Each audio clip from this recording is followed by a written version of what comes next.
বাংলাদেশ জামাত ইসলামীকে আমরা লক্ষ্য করি, এই সময়ে এসে আমাদেরকে কেউ কেউ জামাতিকরণ করা হচ্ছে বলে প্রতিষ্ঠানে সব আমরা নিয়ে নিচ্ছি একথা বলে আমাদেরকে থামিয়ে দেওয়ার চেষ্টা করা হচ্ছে। এ কথা সেই আওয়ামী দোসরদের কথা। এটা দেশপ্রেমী এবং সৎ দক্ষ যোগ্য লোক যেখানেই বসে তাদের দৃষ্টিতে জামাত ছাড়া তারা কিছুই দেখতে পায় না। এই একই কথা বলে আমাদের 5 ওয়াক্ত নামাজে ডাকা আব্রারকে হত্যা করা হয়েছে এ কথা বলে ভবিষ্যতে ইসলামপন্থী দেশপ্রেমিক লোকদেরকে আর ঠেকিয়ে রাখা যাবে না। এটা ষড়যন্ত্র এবং সেই আওয়ামী দোসরদের আর একটা নতুন সুর।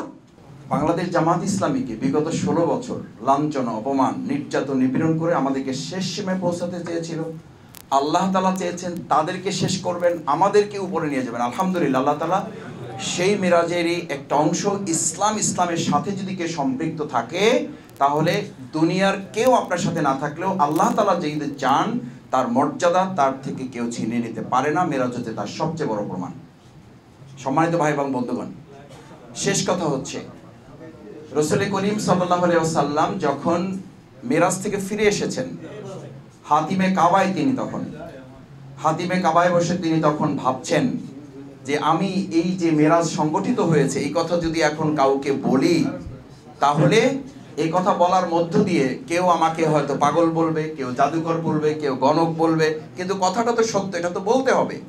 এই কথা বলতে বলতেই তিনি তার সামনে দেখলেন আবু জেহেল যাচ্ছে। আবু জেহেল ঠিক একইভাবে জিজ্ঞেস করলো, কি মোহাম্মদ কোনো ঘটনা আছে নাকি? মুহাম্মদ রাসূলুল্লাহ সাল্লাল্লাহু আলাইহি ওয়াসাল্লাম বললেন, হ্যাঁ ঘটনা তো আছে, আমি তো গতকালকেই কি করে এসেছি, মেরাজ করে এসেছি, আল্লাহ তাআলা আমাকে এই জায়গায় নিয়ে গেছেন। বলছে সত্য, এটা কি তুমি বলতে পারবা সবার সামনে? কারণ সে জানে এই কথা বলার মধ্য দিয়ে মুহাম্মদ রাসূলুল্লাহ সাল্লাল্লাহু আলাইহি ওয়াসাল্লামকে ইতিপূর্বে পাগল, গণক, জাদুকর যা যা বলা হয়েছে এগুলো প্রমাণ করার জন্য এইটা যথেষ্ট হবে। আর আল্লাহ তাআলা পরিকল্পনা করেছেন যে তিনি এই ঘটনাকে শুধু রাসূল সাল্লাল্লাহু আলাইহি ওয়াসাল্লাম না, তার প্রতিপক্ষদেরকে দিয়ে ওটা তিনি প্রতিষ্ঠিত করবেন। আজকে এখানে আপনাকে একটা বিষয় সামনে রাখতে হবে যে আমরা যারা এখানে আছি ভাবতে হবে যে আল্লাহর দ্বীনের কাজের জন্য যদি আমি আপনি কেউ না করি তাহলে আল্লাহ তাআলা বাতিলকে দিয়ে তার দ্বীনের কাজ করানোর সক্ষমতা তার আছে না নেই? এই কথার প্রমাণ হচ্ছে আবু জেহেল তখন বললেন, মুহাম্মদ তুমি তোমার কথা ঠিক থাকো, তোমার লোক ডাকা লাগবে না, আমি সমস্ত গোত্রের নেতা এবং যা আছে সব ডাকার ব্যবস্থা করতেছি। এবং ডাকছে, তারপরে বলা শুরু করলো, ওখানে তারাও ছিল যারা এই বাইতুল মাকদাস সম্পর্কে ভৌগোলিক জ্ঞান ছিল। সব কোশ্চেনের জবাব দেওয়া শেষ। এবার বলা হলো তুমি বাইতুল মাকদাসের জানলা কয়টা, কপাট কয়টা, দরজা কয়টা, এটা হলো আসলে জানা উদ্দেশ্য না, উদ্দেশ্য হলো ঠকানো, উদ্দেশ্য হলো ঠেকিয়ে দেওয়া।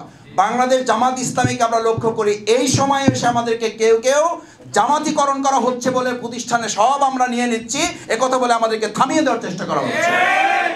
এ কথা সেই আওয়ামী দোসরদের কথা। এটা দেশপ্রেমী এবং সৎ দক্ষ যোগ্য লোক যেখানেই বসে তাদের দৃষ্টিতে জামাত ছাড়া তারা কিছুই দেখতে পায় না। এই একই কথা বলে আমাদের 5 ওয়াক্ত নামাজে ডাকা আব্রারকে হত্যা করা হয়েছে এ কথা বলে ভবিষ্যতে ইসলামপন্থী দেশপ্রেমিক লোকদেরকে আর ঠেকিয়ে রাখা যাবে না। এটা ষড়যন্ত্র এবং সেই আওয়ামী দোসরদের আর একটা নতুন সুর। এই নতুন সুর দিয়ে আবু জেহেল যেমন মুহাম্মদ রাসূলুল্লাহ সাল্লাল্লাহু আলাইহি ওয়াসাল্লামকে মিরাজের ঘটনা মিথ্যা প্রমাণ করতে পারে নাই, আজকেও বাংলাদেশ জামাত ইসলামীর সততা, দক্ষতা, দেশপ্রেমিকের এই সমস্ত কার্যক্রম জামাতিকরণ হয়েছে বলে হুক্কা হুয়া তোলে আমাদেরকে থামিয়ে দেওয়া যাবে না। আসুন, সেই দিন রাসূল করিম সাল্লাল্লাহু আলাইহি ওয়াসাল্লাম বললেন, আমি যখন সব বর্ণনা শেষ করলাম, যখন দরজা, কপাট, জানালা, ইট, বালু, রড, সিমেন্টের প্রশ্ন আসলো, আল্লাহ সুবহানাহু ওয়া তাআলা জিবরাইল আমিনকে দিয়ে গোটা বাইতুল মাকদাসের চিত্র আমার সামনে তুলে ধরলেন। বলা হলো এবার তুমি দেখে দেখে সব কিছু বলে দাও।